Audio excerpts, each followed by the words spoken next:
All right, let's do this.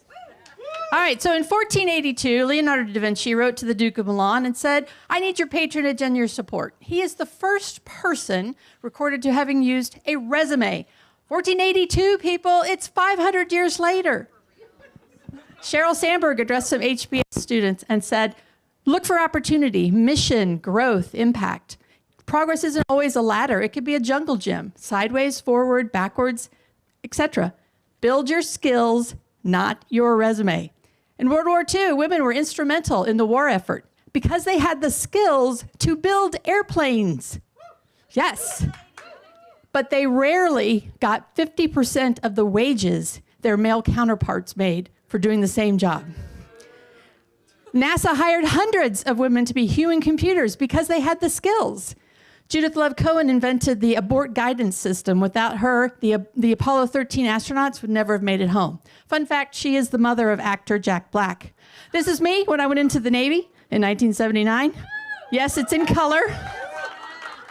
Women had been serving in the military for decades, but we still weren't allowed to do certain roles. Not because we didn't have the skills, not because we weren't smart or strong enough, simply because my application said, I'm a female.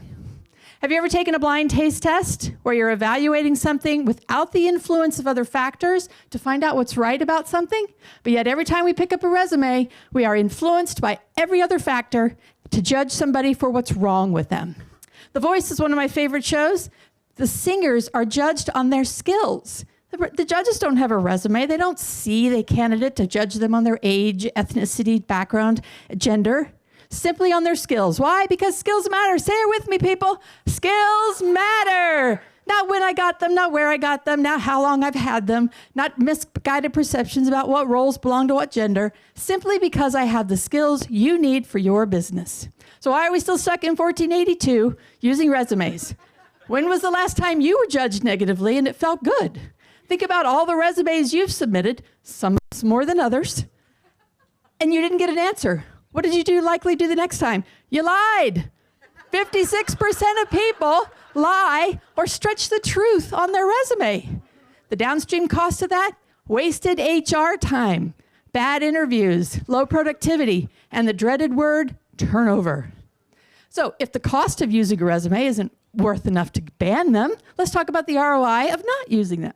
Pay equity, diversity, inclusion, and all the talent that you can get into your organizations. As a veteran, I know how much training I received and who paid for that. You, the taxpayers. A lot of skills that I earned in the military, and all of us earned in the military.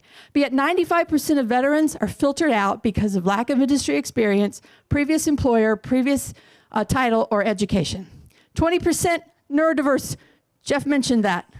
1 in 4 Americans identify as having a disability. Their labor participation rate is 21%.